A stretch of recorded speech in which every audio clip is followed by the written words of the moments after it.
Welcome to stock market tip channel. நம்ம வந்து இன்றைக்கி வந்து எக்ஸ்பைரி டே ஃபின்னிஃப்டியோட எக்ஸ்பைரி டே இன்றைக்கி. அதோட ட்ரேடு வந்து நம்ம எப்படி பெர்ஃபார்ம் பண்ணியிருந்தோம் அப்படின்னு நான் சொல்லியிருந்தேன். ஸோ ஆல்ரெடி நான் வந்து ஒரு வீடியோ வந்து போட்டிருந்தோம். எந்தெந்த டேஸ் வந்து best trading for option buyers option செல்லர்ஸ்க்குன்னு சொல்லிட்டு ஒரு வீடியோ போட்டிருந்தோம். அது பார்க்காதவங்க வந்து ஃபஸ்ட் அந்த வீடியோவை பாருங்கள், டிஸ்கிரிப்ஷனில் லிங்க் இருக்குது. ஸோ அந்த வீடியோ பேஸ் பண்ணி தான் நாங்கள் வந்து மண்டே, டியூஸ்டே, வெட்னஸ்டே, தேர்ஸ்டே வந்து ட்ரேட் பண்ணுவோம். அதில் இன்றைக்கி நம்ம வந்து இந்த ட்ரேடை வந்து எப்படி அப்ரோச் பண்ணோம் அப்படிங்கிறது தான் அந்த வீடியோவில் வந்து நான் சொல்ல போகிறேன். ஸோ இன்றைக்கி வந்து நாங்கள் பார்த்திங்கன்னா ஃபின்னிஃப்டியில் வந்து ட்ரேட் பண்ணியிருந்தோம். ஏன்னா ஃபின்னிஃப்டி வந்து இன்றைக்கி ட்ரேடு வந்து எக்ஸ்பைரி இன்றைக்கி வந்து ட்ரேடு எக்ஸ்பைரி ஆகும், வீக்லி எக்ஸ்பைரி. ஸோ அதனால் வந்து இன்றைக்கி இதில் நாங்கள் வந்து ட்ரேட் பண்ணியிருந்தோம். ஸோ எப்படி வந்து ட்ரேட் செட்டை பிளான் பண்ணியிருந்தோம் அப்படின்னா, இங்கே பாருங்கள். ஸோ இதுதான் நம்ம நேற்று சொல்லியிருந்தது. நேற்று வந்து சொல்லியிருந்தோம் பேங்க் நிஃப்டி வந்து எங்கே போகும் அப்படின்னு சொல்லியிருந்தோம். ஸோ எக்ஸாக்டாக நம்ம சொல்லியிருந்தது வந்து எந்த இடத்துலன்னா, கரெக்டாக வந்து நம்ம ஆப்ஷன் 1 2 ஆப்ஷன் சொல்லியிருந்தோம். அதில் ஆப்ஷன் 1 வந்து கண்டிப்பாக அந்த இடத்துல ஆரம்பிக்கும், கொஞ்சம் தூரம் அப்படி வந்துட்டு அதுக்கப்புறம் அப்படியே இங்கே போகிறதுக்கான வாய்ப்பு இருக்குது அப்படின்னு வந்து நம்ம நேற்று சொல்லியிருந்தோம். ஸோ அதனால தான் நாங்கள் வந்து என்ன பண்ணோம், இன்றைக்கி ட்ரேட் செட்டப்பை எப்படி வந்து பிளான் பண்ணியிருந்தோம் அப்படின்னா, ரொம்பலாம் காம்ப்ளிகேட் பண்ணிக்கல, ரொம்ப ஈஸியாக வந்து ட்ரேட் செட்டப் பண்ணியிருந்தோம். இந்த லைன், அதாவது நேற்று வந்து நேற்று டேவோட ஹை வந்து பார்த்திங்கன்னா இந்த இடம் தான் வந்து நேற்றோட ஹை. அதை நான் வந்து மார்க் பண்ணி காமிச்சிடறேன்.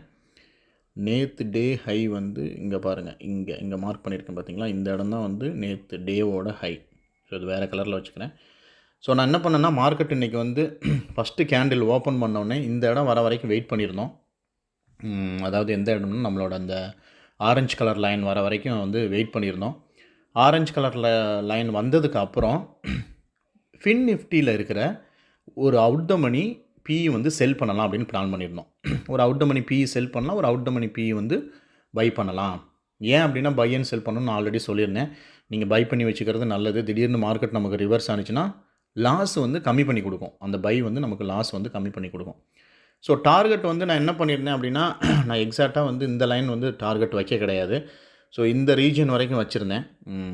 அதாவது வந்து அப்ராக்சிமேட்டாக எந்த இடத்துல வந்து வச்சுருந்தோம் அப்படின்னா, இந்த இடத்து வரைக்குமே வச்சுருந்தோம். இந்த இடத்து வரைக்கும் வச்சுக்கலாம் நீங்கள். ஏன்னா நமக்கு கரெக்டாக நம்மளோட டார்கெட் போகுமான்னு தெரியாது. ஸோ அதனால் நாங்கள் இந்த செகண்ட் எல்லோ லைன் வரைக்கும் நாங்கள் வந்து டார்கெட் வந்து வச்சுருந்தோம். அது எப்படி இப்போ பாருங்களேன். இப்போ நமக்கு இது வந்து நான் வந்து காமிக்கிறது உங்களுக்கு பேங்க் நிஃப்டி தான். நான் ஆல்ரெடி சொல்லியிருக்கேன், நான் வந்து ஃபின்னிஃப்டி சார்ட் வந்து பார்க்க மாட்டோம். பேங்க் நிஃப்டி மாதிரி தான் ஃபின்னிஃப்டி சார்ட்டும் வந்து ஒர்க் ஆகும். ஸோ அதனால் நான் என்ன பண்ணியிருந்தேன்னா, ஜஸ்ட்டு ஃபின்னிஃப்டியோட வேல்யூ மட்டும் பார்த்துக்கிட்டேன். ஃபின்னிஃப்டியோட வேல்யூ வந்து அந்த டைமில் என்ன இருந்துச்சு அப்படின்னா, இந்த இடத்துல இருக்கும்போது பாருங்கள், அப்ராக்சிமேட்டாக இதோட வேல்யூ வந்து இந்த இடத்துல வரும்போது நமக்கு வந்து 17,595. அதனால் நான் என்ன பண்ணேன்னா, 17,595னா 17,600 வந்து நமக்கு வந்து அட் த மணி. அதனால் நான் அவுட் த மணியை தான் செல் பண்ணணும். அதனால் இன்னும் கொஞ்சம் தூரம் போயிட்டு 17,500 எடுத்துக்கிட்டேன் கீழே. அதாவது இந்த இடத்துக்கிட்ட எடுத்துக்கிட்டேன் அவுட் த மணியாக. இந்த 17,500 கிட்ட எடுத்துக்கிட்டேன். இந்த 17,500 வந்து செல் பண்ணிக்கிட்டேன். 17,500 செல் பண்ணிவிட்டு 17,400 வந்து பை பண்ணிக்கிட்டேன். அதான் இங்கே பண்ணியிருப்பேன். இங்கே பாருங்கள், இந்த ட்ரேடில் நீங்கள் பார்த்தீங்கன்னா தெரியும். 17,500 பிஇ வந்து நான் எவ்வளோக்குன்னா 20 லாட் வந்து 26 ருபீஸ்க்கு நான் வந்து எடுத்தேன். 26 ருபீஸ்க்கு வந்து இதை எடுத்திருந்தேன். செல் பண்ணியிருந்தோம் 20 லாட்டு. நீங்கள் இதை 20 லாட்டு செல் பண்ணோம்னா உங்களுக்கு 15 லட்ச ரூபா தேவைப்படும். பட் ஆனால் ஃபஸ்ட்டு வந்து பை பண்ணிவிட்டு செல் பண்ணிங்கன்னா உங்களுக்கு ஒரு 4 லட்ச ரூபா இருந்தால் போதும். அதுக்கப்புறம் வந்து நான் என்ன பண்ணியிருந்தேன் அப்படின்னா, இதை வந்து 8 ரூபாய்க்கு வந்து நான் வந்து பை பண்ணியிருந்தேன். 17,400 பிஇ வந்து 8 ரூபாய்க்கு வந்து பை பண்ணியிருந்தேன். பை பண்ணிவிட்டு மார்க்கெட் வந்து கரெக்டாக வந்து இதோட வேல்யூ வந்து கிட்டத்தட்ட 7 ரூபா இருக்கும்போது நாங்கள் வந்து இதை புக் பண்ணிட்டோம். 7 ரூபா இருக்கும்போது இதோட வேல்யூ ப்ராஃபிட்டை வந்து புக் பண்ணியாச்சு. அப்போ இது 7 ரூபா இருக்கும்போது இது வந்து 2 ரூபா இருந்துச்சுன்னு நினைக்கிறேன். 2 ரூபாயோ 2.5 கிட்ட இருந்துச்சு. சாரி, 8 எவ்வளோக்குன்னா ஒரு 2.5 கிட்ட இருந்துச்சு.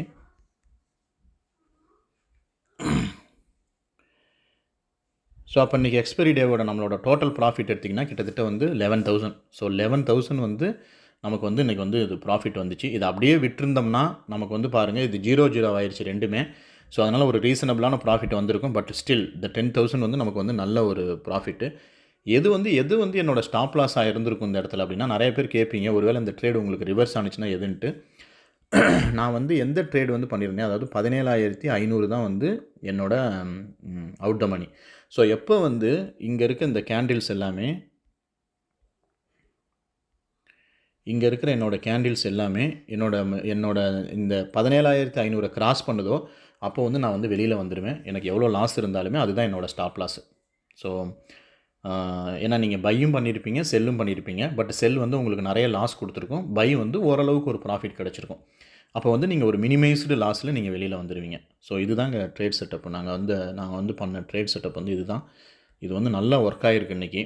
ஸோ இது மாதிரியே நிறைய ஃபாலோ பண்ணுங்கள். ஜஸ்ட்டு ரெசிஸ்டன்ஸ் அண்ட் சப்போர்ட் மட்டும் நமக்கு கரெக்டாக ஒர்க் ஆயிடுச்சுன்னா நீங்கள் வந்து ஈஸியாக வந்து ட்ரேட் பண்ணலாம். பட் என்னென்னா லாஸ் வரும்போது திரும்பும்லாம் ஃபீல் பண்ணக்கூடாது. லாஸ் வந்தால் உடனே புக் பண்ணுங்கள். ப்ராஃபிட் வந்தாலும் கரெக்டாக புக் பண்ணிடுங்க. ஸோ பாருங்கள் எவ்வளோ ஈஸியாக வந்து இன்றைக்கி எக்ஸ்பைரி டேயில் வந்து நம்ம 10,000 ஏர்ன் பண்ணியாச்சு. ஸோ இந்த வீடியோ வந்து உங்களுக்கு கிளியராக புரிஞ்சிருக்கும்னு நினைக்கிறேன். இதில் ஏதாவது டவுட் இருந்தால் நீங்கள் தாராளமாக கேட்கலாம். மறக்காமல் எங்கள் வீடியோவை சப்ஸ்கிரைப் பண்ணுங்கள். உங்கள் ஃப்ரெண்ட்ஸுக்கெல்லாம் ஷேர் பண்ணுங்கள். நீங்கள் சப்ஸ்கிரைப் பண்ண தான் எங்களுக்கு ஒரு மோட்டிவேஷனாக இருக்கும். தேங்க்யூ ஃபார் வாட்சிங்.